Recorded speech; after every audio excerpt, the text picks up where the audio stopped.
예, 원장님들 만나 뵙게 돼서 반갑습니다. 아마 상반기 마지막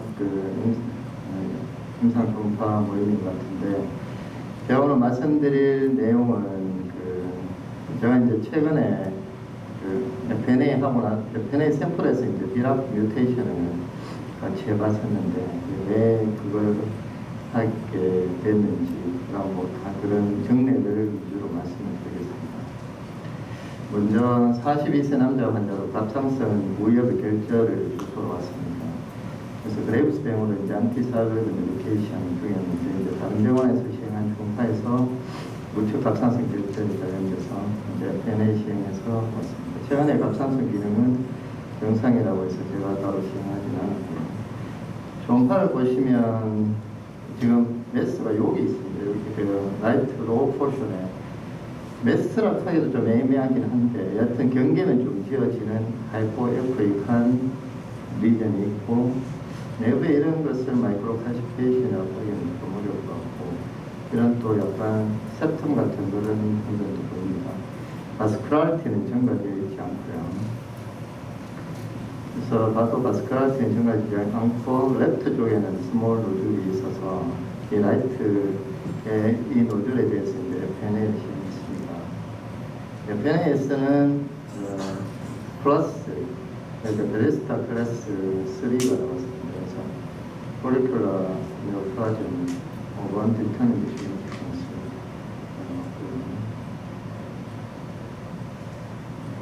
그래서 그러고 이제 모양이 조금 이터기적이어서 이제 시럼 칼시토닌을 측정했는데 칼시토닌은 네거티브였습니다. 그래서 이 환자한테서 이제 이런 경우에 이제 결국 이제 이 디터미네이트 노즐인데 FNA에서 향후에 추가적으로 어떤 검사를 할 것이냐, 리피트 FNA를 할 수도 있겠고, 뒤에 보시겠지만 코어 니들 바이옵시, 요즘은 또 대학병원에서는 코어 니들 바이옵시를 많이 합니다. 그리고 어떤 경우에는 퍼스트로 이제 코어 니들 바이옵시를 하는 경우도 있습니다. 그래서 코어 니들 바이옵시를 할 수도 있고, 저는 이제 코어 니들 바이옵시는 전에는 했었는데 지금은 시행하지는 않고 해서 BRAF 뮤테이션을 같이 시행해봤습니다. 그래서 이 환자 같은 경우에는 여기서 말하는 건 이제 V602 뮤테이션이거든요. 그 V602 뮤테이션은 네거티브로 나왔습니다. 그래서 그 다음 스텝은 그러면 CMB를 다시 해볼 거냐, 아니면 다이어노스틱 서지를 할지, 아니면 초음파를 바로 할지인데, 아직까지 결정은 되진 않았고, 일단은 수술에 대해서 이제 상의를 하기 위해서 대학병원의 일반외과 환자를 파악한 경우입니다. 다음 케이스는 34세 여자 환자로 이제 4, 5년 전에 갑상선 결절이 있었는데, 최근에 초음파에서 과거에 비해서 이제 크기가 증가해서 병밀 검사를 예정했습니다. 만져보니까 이제 라이트 노즐에 목이 만져졌습니다. 근데 이게 갑상선을 이학적 검사가 별로 중요하지 않다고 생각할 수도 있는데, 한 번씩 만져보면 이게 노즐 같은 경우에는 약간 픽스되어 있으면 이게 좀 기분 나쁘구나 이런 생각도 들고, 또 서브큐트 사이로이다이티스 같은 거 만져보면 특징적으로 아주 딱딱한 그런 고이터가 만져지고, 또 서브큐트가 좋아지면 그런 고이터가 사라지면, 그래서 갑상선의 노이학적 검사가 진단에 도움이 될 수 있다고 말씀드릴 수 있고요. 환자 같은 경우는 약간 픽스된 노즐이 만져졌고, 갑상선 기능 검사는 정상이었습니다. 초음파를 보시면 라이트 사이로이드 쪽에 아마 마진은 아직 말보되지 않은 것 같은데, 한 1cm 정도의 irregular infiltrative 마진을 갖고 있으면서 하이포에크하고, 이런 것들은 마이크로 칼시피케이션으로 이야기할 수 있겠습니다. 보통 1mm를 이야기하는데, 그래서 베데스타나 티라즈에서 이제 하이 서스피셔스 노즐로 생각하시면 되겠습니다. 그래서 롱디튜디널 뷰에서도 일레귤러하고 내부에는 마이크로 칼피케이션을 확인할 수가 있었습니다. 그래서 이제 캔서가 상당히 진대한 환자였고, 통합 가이드 FNA에서 이제 서스피셔스 PTC가 나왔고, BRAF 뮤테이션에서는 V602 뮤테이션 포지티브. 그래서 이런 경우에 이제 서스피셔스지만 진 뮤테이션이 확인됐기 때문에 캔서로 검증하시면 될 것 같습니다.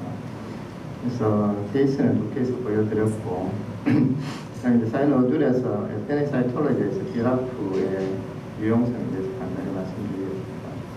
보통 우리가 FNA를 하게 되면 한 비나이 말리는 시는 명확하게 결론이 나니까 별 어려움이 없는데 넌드라이더스틱이나 인디터미넌트가 나오게 되는데 좀 그 다음 선택에 대해서 어떤 걸 해야 될지 고민이 되겠습니다. 그래서 인디터미넌트는 어스 플러스가 있고 폴리큘러 네오플라즘이 있고 서스피셔스 PTC는 실제로는 서스피셔스 PTC가 나왔고 초음파에서 의심되면 그거는 이때까지 제 경험은 거의 다 캔서였습니다. 그렇지만 환자한테는 또 이걸 캔서라고 100% 이야기를 할 수는 없거든요. 그래서 갑상선암이 의심이 되는 단계인데 초음파에서 악성이 의심되니까 거의 암입니다. 저는 이렇게 설명하는데 근데 이제 그런 부분에서 약간 좀 이제 스트레스가 있어서 그래서 그래도 환자에게 암인지 아닌지 명확하게 물어보고 그런 경우에는 수술을 해서 이제 결론을 내야 된다 이렇게 이야기하는데 이런 경우에 이제 비라프를 하게 되면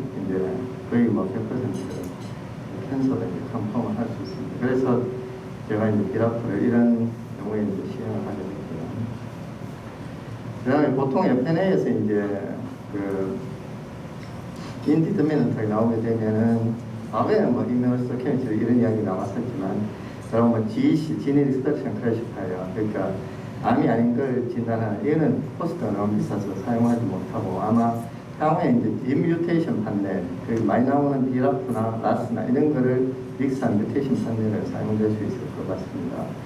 그 다음에 최근에 이제 FNA에서 이제 이렇게 나오게 되면 CMB를 하는 경우가 많습니다. 우리나라는 폴리큘러 캔서는 드물기 때문에 이게 인디터미넌트가 나오는 경우에 상당수가 폴리큘러 베리언트 PTC거든요. 그래서 FVPTC 같은 경우에는 FNA에서는 사이톨로지, 그러니까 셀을 얻기가 조금 어려운 반면에 이제 CMB는 조직 자체를 뜯어내기 때문에 FVPTC는 이제 CMB를 명확하게 진단할 수가 있습니다. 그래서 그 중에 이제 제가 이제 비라프에 대해서 이제 간단히 보면 이 케이스 같은 경우에 이게 비라프가 이런 FNA에서 했을 때 보통 비나인 환자에서는 비라프는 거의 이제 음성으로 나옵니다. 그래서 스페시피티가 높고 그 다음에 또 양성인 암인 환자에서 거의 양성으로 나오기 때문에 포지티브, 프리딕티브 밸류가 거의 100% 나옵니다. 그래서 근데 이제 물론 캔서 중에 일부에서는 이제 비라프 뮤테이션이 없는 경우도 있습니다. 그래서 이런 경우에는 진단이 어려워질 수가 있습니다. 그리고 인디터미넌트 노듈로 이제 한정해서 봤을 때도 이게 보면 어스 플러스에서는 이 논문에서는 이 비라프의 유용성이 좀 떨어지고 역시 서스피셔스 PTC, 서스피셔스 PTC가 대부분 이제 클래식 PTC를 의미하니까 여기서는 비라프의 양성이 더 높은 것을 알 수가 있습니다. 그 다음 슬라이드에서도 이게 인디터미넌트를 어스하고 서스피셔스로 나뉘었을 때 이 어스에서는 센시티비티가 16%밖에 안 되는 반면에 서스피셔스일 때 73%로 역시 서스피셔스일 때 비라프 뮤테이션이 이제 센시티비티가 더 올라가는 것을 확인할 수가 있습니다.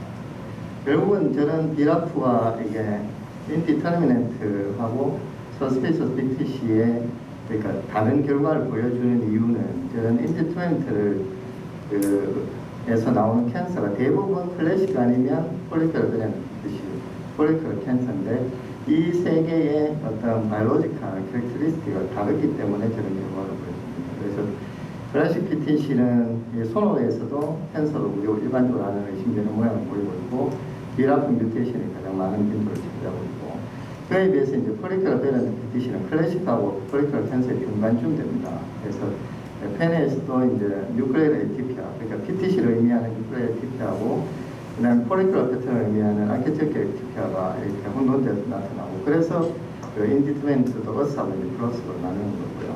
손업 피처도 PTC 라이크한 피처가 있고 폴리큘러 네오플라즘 라이크한 피처가 있습니다. 그래서 PTC 라이크한 피처는 비라프 뮤테이션을 가지는 경우가 많고 폴리큘러 라이크한 피처는 라스 뮤테이션을 가지는 경우가 많습니다. 그래서 이런 FVPTC 같은 경우에 이런 폴리큘러 네오플라즘 라이크 패턴에서 비라프를 하게 되면 네거티브로 나올 수 있는 가능성이 크습니다. 그리고 폴리큘러 캔서 같은 경우에는 실제로는 이 포어니드 바이옵시로만 진단하기는 어렵습니다. 잘 아시는 것처럼 이런 이제 튜머의 전체 월을 봐서 이제 실제로 바스큘러 인베이전이 있는지 아니면 이 뚫고 나가는 그런 걸 봐야 되기 때문에 이 폴리큘러 캔서는 CMB로 진단이 좀 어려운데 보통 비람 뮤테이션보다는 라스나 그 팝스파, 피파, 감마, 리어레인지먼트 이런 것이 많이 나타나게 됩니다. 그렇기 때문에 이게 인트리펜트 노즐에서 이제 비랍을 했을 때 그런 결과의 어떤 그 유용성이 좀 달라지게 됩니다. 제 강의는 여기까지입니다. 혹시 질문 있으시면 이것 강의 말고도 뭐 FNA 관해서도 질문 있으시면 해주시면 감사하겠습니다. 예, 선생님 강의 잘 들었습니다. 요거 조금 지역적일 수 있는데 아까 저기 그 피지컬 연애할 때 텍스트 노즐을 확인할 때 어떻게 확인하시는지 좀 말씀 좀 해주시고, 그 다음에 마이크로 클래시피케이션은 이게 아까 케이스에 그렇게 보이는 것도 있고 안 보이는 것도 있다고 보여주셨는데 그 선생님이 그 판별하실 때는 어떻게 하시는지 포인트 말씀 부탁드리겠습니다. 텍스트는 이게 이제 피지컬을 하게 되면 환자가 이제 만졌을 때 노즐 자체가 이제 좀 딱딱하게 만지면서 또 싸우게 하게 되면 거의 무브먼트가 없는 그런 노즐을 의미하고요. 그 다음에 그 칼시피케이션은 결국은 그 마이크로는 이제 PTC를 의미하는데, 이 사모어바디를 의미하는데, 그게 마이크로를 갖고 있는 칼시피케이션 결국 백그라운드가 중요하다고 생각합니다. 그래서 하이포에코익하고 인필트레이트물 마질 이런 가지는 트루한 서스피셔스 노즐에서의 아까 보였던 그런 칼시피케이션은 그 사모어바디를 의미하는 거고, 시스템 내의 칼시피케이션은 아티팩트를 의미하는 거고, 또 마이크로라고 해서 또 1mm라고 해서 이제 그보다 약간 큰 것들 같은 경우에는 또 이게 그 노즐이 오래가 되면 그 올드 노즐 같은 경우에는 이제 디스트로피, 네크로시스가 오면서 이제 디스트로피 칼시피케이션이 생기거든요. 그게 보통 이제 림 쉐입의 칼시피케이션인데 그렇진 않더라도 작은 것들 중에도 그런 디스트로피 칼시피케이션이 있을 수 있기 때문에 실제로 칼시피케이션은 그 자체만으로 의미를 가진다기보다는 칼시피케이션을 가지는 노즐이 이제 그 캔서 스피셔스하냐 이런 게 되게 중요할 거라고 생각합니다.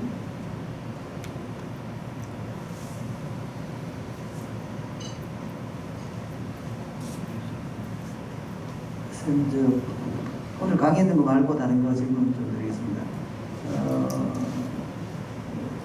사이로드 캔서 호피하고 그 라이트 로벡토미를 했던 환자가 호르몬 리플레이스먼트를 하고 있던데 그 콤지로이드하고 신지로이드를 같이 쓰고 있던데 그런 경우는 어떤 경우에 그렇게 같이 사용하는지. 네, 그 부분에 대해서 답변하려면 조금 길어질 수 있는데 이제 보통 우리 몸에서 이제 포턴트한 액티브한 사이로이드 호르몬은 T3, 그러니까 아이오다인을 3개 갖고 있는 게 액티브 폼이거든요. 그래서 T4는 어떤 의미에서 프로 호르몬이고요. T4가 셀 안으로 들어가면 T3로 바뀌면서 그 T3가 바이올로직한 액티비티를 나타내거든요. 근데 그러면 우리가 왜 콤지로이드를 그러면 T3를 안 주고 이제 T4를 주느냐? T3에 이 약으로 이걸 만들기에는 하프라이프가 높지 않습니다. 그래서 그런 단점도 있고, 그 다음에 우리 몸에서 이제 디이오디나제라고 하는 엔자임에 의해서 페리피리에서 T4가 T3로 컨버전 됩니다. 그래서 대부분은 이 디이오디나제의 액티비티가 정상이거든요. 그래서 여러 가지 이유로 인해서 이제 레보사이록신을 주는데, 그래서 하이포사이로이디즘의 레보사이록신이 골드 스탠다드인데, 그런데 그렇게 트리트먼트를 하더라도 한 10% 정도는 하이포사이로이디즘 증상이 좋아지지 않은 경우가 있습니다. 그래서 그런 환자한테는 이제 T3를 같이 줘서 증상이 좋아지는지 한번 봐야 돼요. 물론 이제 그보다는 다른 이유가 많겠지만은, 그 다음에 또 저 같으면 T4, T3, TSH 보고 이제 T4하고 TSH는 정상인데 T3가 좀 떨어져 있고 환자가 좀 계속 약을 먹었는데도 리스판스가 좀 떨어진다. 그러면 콤지로이드를 실제로 좀 리플레이스 해주는 경우가 많습니다. 그래서 저는 보통 캔서 환자들도 꼼지하고 신지를 같이 쓰는 비율도 꽤 됩니다. 그렇게 이제 같이 리플레이스 해주다 보니까 뭐 보통 꼼지 0.25 타블렛 드시고 신지 한 75 정도 드시고 이런 경우가 생길 수 있어서 아마 그런 환자 그 경우도 아마 그런 T4 하나 T3 밸런스 이런 부분에서 좀 미스매치 TSH가 생기면서 아마 같이 리플레이스 하는데, 실제로 환자를 볼 때 그런 하이퍼에서 이제 좀 서버티만한 리스판스를 보이는 환자 같은 경우에 한번 그런 콤비네이션 트리트먼트를 한번 생각해 볼 수가 있습니다.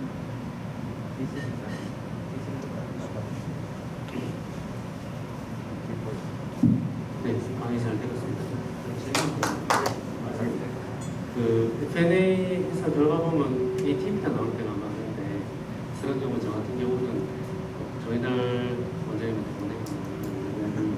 대학병원에 보내거든요. 근데 그럴 때 이제 환자분 보냈을 때 비라프가 뭐 ATP에 별로 영성이 없다고 하시는데 그런 환자가 하게 되면 어떤 프로세스로 선생님께서는 접근하시는지 파악은 어떻게 굉장히 궁금해요. 근데 지금 현재로서는 그 특히 스몰 노즐의 이제 ATP하는 보통 하이포이픽한데 그러니까 특히 셀룰라 뉴클레어 ATP가 나왔다면 그건 그 이제 캔서의 가능성, PTC 가능성이 크거든요. 그런 경우에는 CMB가 답입니다. CMB를 해서 스몰 노즐은 컨펌할 수 있고요. 이제 초음파가 이제 좀 앞서 이야기했던 어떤 아이소에코익한 이런 경우에는 그래서 현재로서는 거기에 대해서는 그 다음 스텝은 지금 트렌드는 코어 니들 바이오피가 답이다 이렇게 알고 계시면 될 것 같고 아이소에코익한 경우에는 폴리클러 베런트 PTC는 진단할 수 있는데 VPTC, 폴리클러 캔서는 진단하기 어렵다 그렇게 생각하시면 됩니다. 네, 감사합니다. 네, 강의해주신 이호명 원장님, 김대진 과장님, 정의달 원장님 감사드립니다. 이것으로 본 강의